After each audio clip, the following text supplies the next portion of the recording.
All the drama and passion of the recent World Cup is played out every Sunday by the many amateur league teams in the Northwest.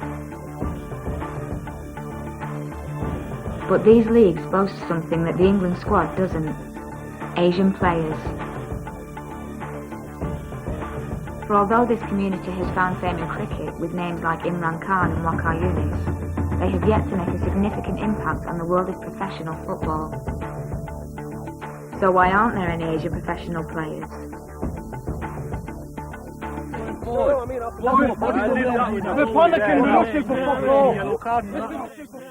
Manchester Young Muslims are the only all-Asian football team in Manchester. My name's Zaf, and I'm a football manager of Young Muslim football team. I'm a bus driver at Stagecoach Buses. Been doing that for 11 years, and it's quite an interesting job. Sometimes, anyway. I used to go and watch Manchester United at Old Trafford when I was a kid. My dad used to take me, because he used to be on the buses himself. And he used to take me, he used to do the buses, you know, the bus run. And he used to get the free tickets, and he used to take me, and that's how I got interested in football. And I've literally supported Man United all my life, really. So that's where the football comes into as well. I'm mad about football. I should be on Mastermind, and I'll just do something like Manchester United from 1966 till 1998 or something like that. I'll probably win it as well. I love football. Football is like a passion. It's like a drug. And like if I've got a girlfriend and you're so passionate about it, that's how passionate I am about football. I mean, if I wanted to go into professional terms, not really, no. Well, the parents don't really give you that much. They're not too keen on you playing football. They think you're getting injuries all the time and everything, so they're not really interested in when their son's playing football. So maybe that's why there's no professionals. Could be. I knew full well from my own experiences that there were many people of equal, if not better, ability than a lot of white and black players I'd encountered who'd simply not made it. The lack of interest amongst Asians in football was frequently commented on by those outside the Asian community. But let's not forget that the Indian Football Association is more than 100 years old. The Asian community's interest in football is historical. It's as much in their blood as it is in any other community's blood.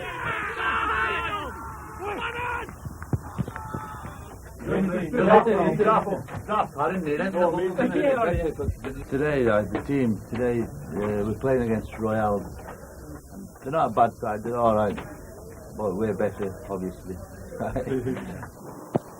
My parents early on, they said, what are you wasting your time playing football for? Go to university, do some studying and things like that, you'll need it.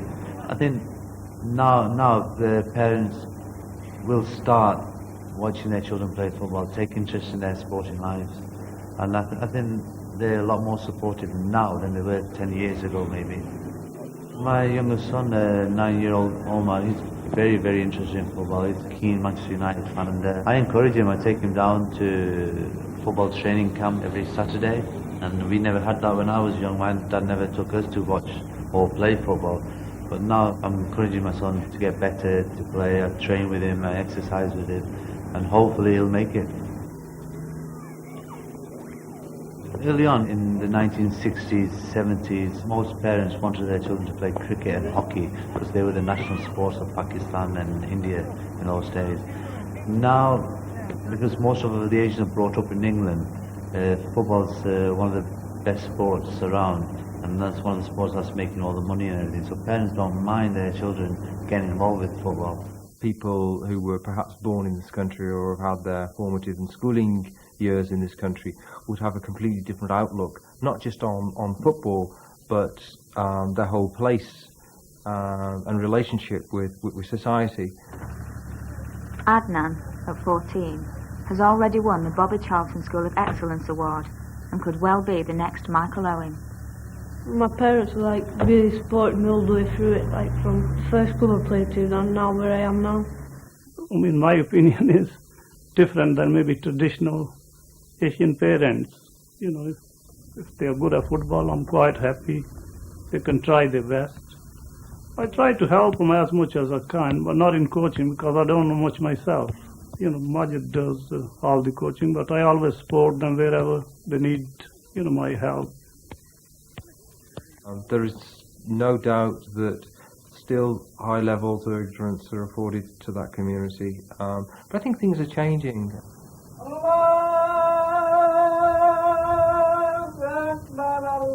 Islam doesn't stop us from training. Islam doesn't stop us from exercising. As long as we follow our religion, like praying and reading the Quran and things, we can do anything we like. Ramadan is an aspect on its own. It has nothing to do with football. We fast, we train, we play football. It doesn't stop us from doing that. That's just a name we call Manchester Young Muslim, which has been attached from 1980. But we've never always had Muslims on our team. I mean, I don't know why they call it Young Muslims, because, there's a lad playing who's 39, I won't mention his name, but he knows who he is. And he's not young, is he? Yeah, I've asked him to give me a rest now. I've been playing too long in that team, and I think they want some younger legs. Keep saying to Zaf, I want to retire, I want to rest, because we're doing all right and we're doing well in the league. He's just asking me to carry on for another season, and it's been going like that for the last 5 seasons. We're a typical Sunday League team. We've got some rowdies in the team where we have to discipline them, fine them, substitute them. We're just like any other amateur football team in the league.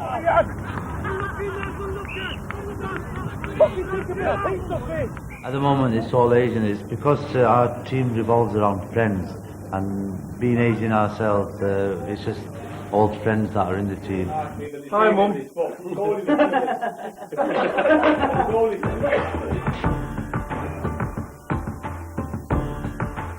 We love football, we're mad about football, we dream about football. Saturday night, and that's all we talk about. Oh, tomorrow about the game on Sundays. Women of football. Women of football. Sex, drugs, football. Just the football, not the drugs. This free kicks to Wigan, I put mine up right in the back of the net. And he still wants to fight me. Because the worst thing is losing the semi-final. It's even worse than losing the final, because you're one game away from the final and then you lose the semi-final, and it's a bad feeling, so we don't want to lose the semi-final. Needs to score. You're not going to score on the pitch. You've not scored on the pitch for a long time, then. if I ring up and anybody's out clubbing, they're not playing anyway. Everybody in bed by 9. Badge, talking to you, everybody in bed by 9 o'clock, mate. There's no rave ups at Hull or anywhere, or this party's going down. There's nothing. I think some people have run away with this idea that Asians only play in Asian teams. What we see evidence of is a lot of Asian teams who are born out of the very experiences that perhaps their brothers and their fathers had before them when they struggled to get into right teams because they weren't accepted as footballers. But any suggestion that Asian leagues and Asian teams are a clear statement that the Asian community doesn't want to participate in mainstream football is absolute nonsense. Oh no, I wouldn't like to play in an all-Asian league because there's not enough competition there. Playing in a league where there's Asians, whites, Christians, all the mixtures, it's a lot more competitive, a lot better for the Asian footballers themselves. Brilliant, because you're up against all kinds of different teams. Instead of just Asians playing, you're up against a team which is all colours, and then you're up against a team which is all white. So you know how good you are after you've played them. You see, if you're beating a team which is like a all-coloured team, which is really strong, you've beaten. You can be proud of yourself and say, you've beaten the best team in the league. So it gives you a bit of a buzz, you see. So it does.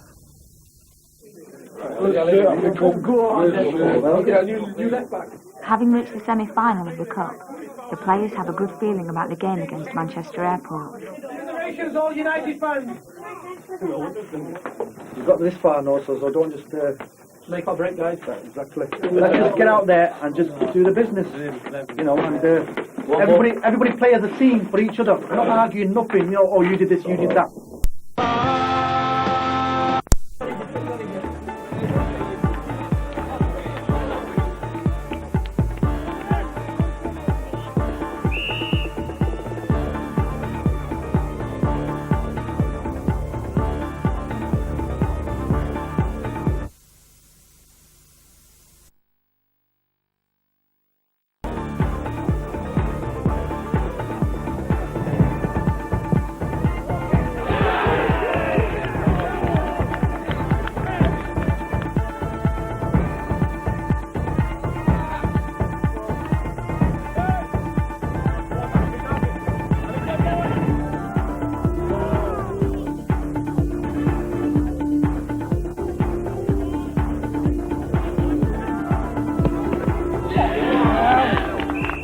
Lads, we're much better than this. Bambi. I've seen us play much better than this. How many short balls has Bambi given out to his full? All right, how many times, listen, how many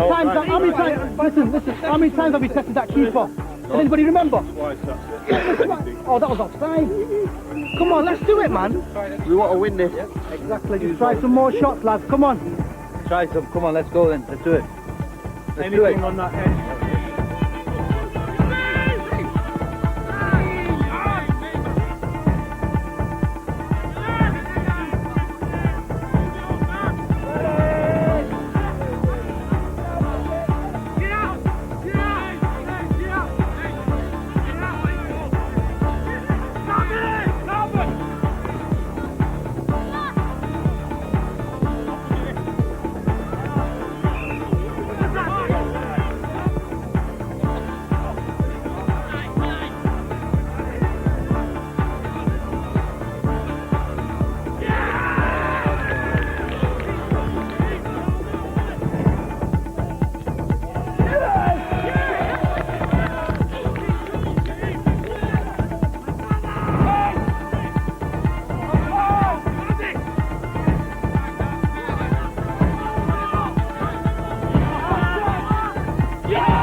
Final way we come.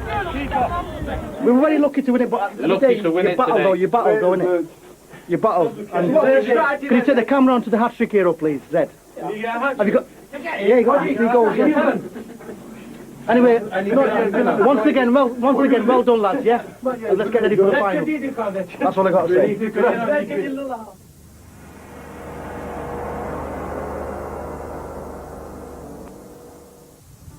Adnan was discovered playing for the local schools team.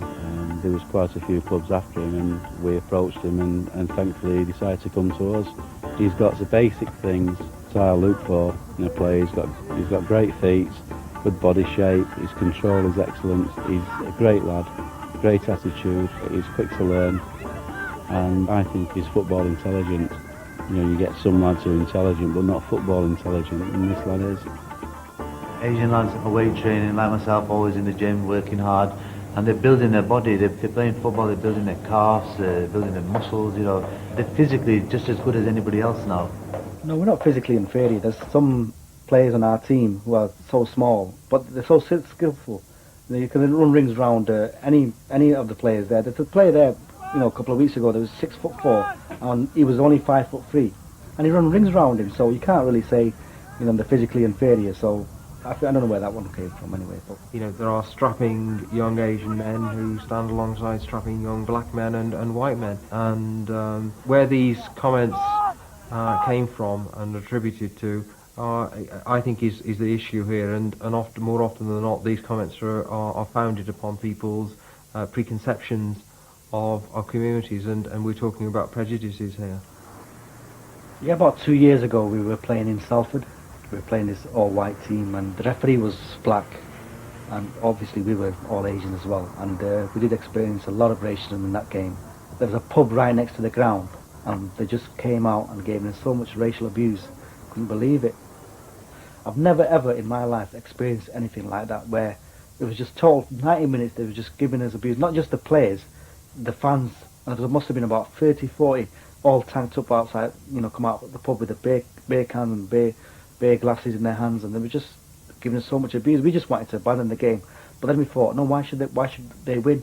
So we just carried on with the game, won the game, got changed, and got out of there as fast as we could. Fundamentally, there are some broad comparisons that can be made between black footballers and Asian footballers. There is no doubt that underrepresented groups and those groups who don't conform to the perceived norm, that they are going to be treated differently. We used to get great support from our own fans. They were wonderful, and they always have been. But going to certain grounds where they didn't have black players, we were like a bit of a novelty. We were different, and so we used to get some serious abuse. For Regis, it's again some unsavoury barracking of the black players from certain sections of the crowd, which says nothing for their sportsmanship at all. The sort of abuse was racial chanting, racial comments, the throwing of bananas, booing, the monkey calling. Yeah, we had the lot. Alongside the absence of Asian faces on our football pitches, less than 1% of supporters are from ethnic minorities. So why aren't Asians going to football matches? The relatively low number of Asian people who watch professional football isn't entirely surprising, because there is still widespread fears of racism, on the terraces, problems outside grounds. I remember when we used to watch the Reds at Old Trafford, you used to get a bit of racism in the stands, and oi Packies, if you all hate Packies, clap your hands, and you're not Stretford End all clapping. T-shirts, flags, The main reason is they can't really afford to go to the games, you know, because if they go to their mum and dad and say, oh, I want to go to Old Trafford and tickets about nearly £30, their mum and dad's not going to give them the money, so they'd rather watch it on television than go to the game. We asked people what single most important factor would result in them going to watch live football, and the overwhelming majority pointed to Asian professional footballers. There's never been an Asian player. This one should have been the first at Old Trafford. They would have won the Premiership this season again. There's no role model, is there? I just wish somebody would have pushed us into the right direction, so at least a couple of us here would have made it. I think you always need a role model, though. Yeah, if you would have had a role model, bingo. Early on is very important in young boys' psyche to see people like themselves doing something that they want to do. It gives them hope that they can do it themselves. My role models were Eusebio, Pele, Muhammad Ali, sporting heroes, sporting legends. I basically said, well, you know, if they can make it, I can make it. Yeah, the best player ever was Diego Maradona. Yeah, the brilliant balance, yeah. Without a doubt. Without a doubt. Me, I modeled myself on Roy Keane. Roy Keane, that's what I modelled myself on. Aggressive player. Clearly across the board, if there was better representation from the Asian community as administrators, as coaches, as referees and players, then undoubtedly that would send the right message to encourage more people to connect with football. Leicester City, they're the youth development scheme. They've got about 3 or 4 Asians on their books, and they're in the reserves now, so maybe you could see them coming through the ranks into the Leicester first team, and they're in the Premier League, so maybe that's not far away. Say 5 years' time, could see a Premier League player. Clearly there are 1 or 2 football clubs that are more advanced than others and are quite progressive in their outlook and are engaging in meaningful dialogue with communities and working with local authorities to instigate the sort of measures that can lead to more Asian people connecting with their football club. But then of course there are a significant number for whom this isn't an issue and will never be an issue, and it's one that they will refuse to get their heads around. Yeah, they turn a blind eye to Asian Now you go to London, Birmingham, Manchester, there's leagues now with Asian teams in it.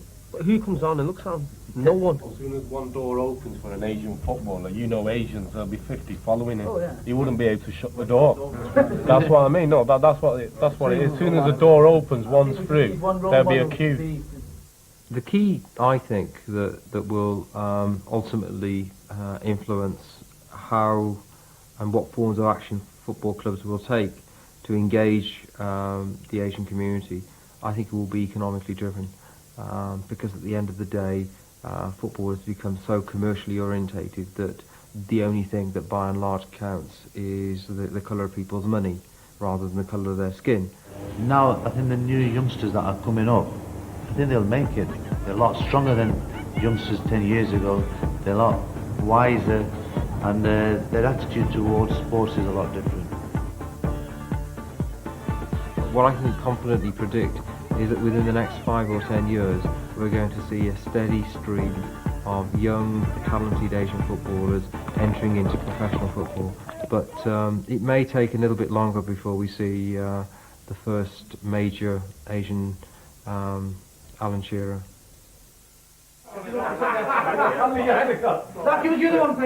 Cup final day.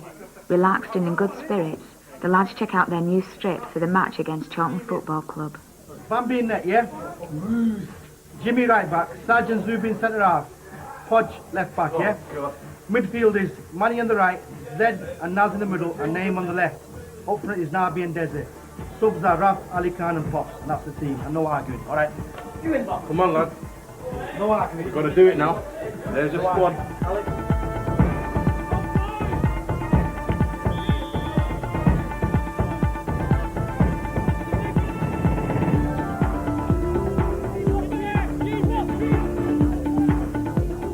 After extra time, the score was still 1-1.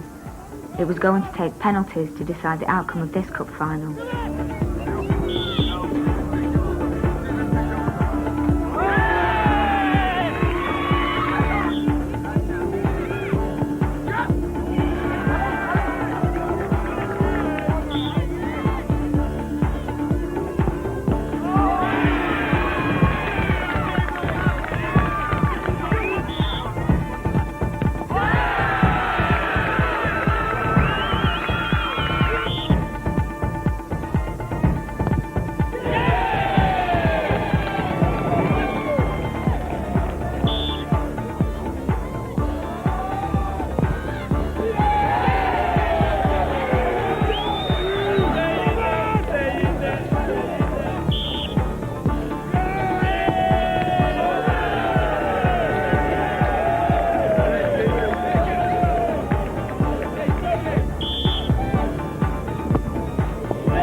Never come to penalties.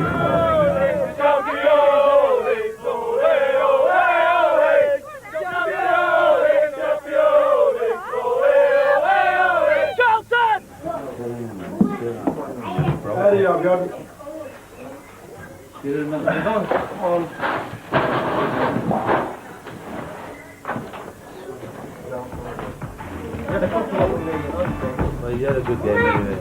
Nice. Played well, guys. Everyone played well. It's 2-0. Blocked the shot. You get Marlow anyway. Disappointed but not defeated, Manchester Young Muslins are determined to return and win the League and Cup double next season. Next season, yeah, 16 years ago we said that. It's not been a waste of season, you got to the cup final, man. It's better than some teams or some teams. Come on. Meanwhile, Adnan has left Beret and has been signed to the youth team of his favourite club, Manchester United.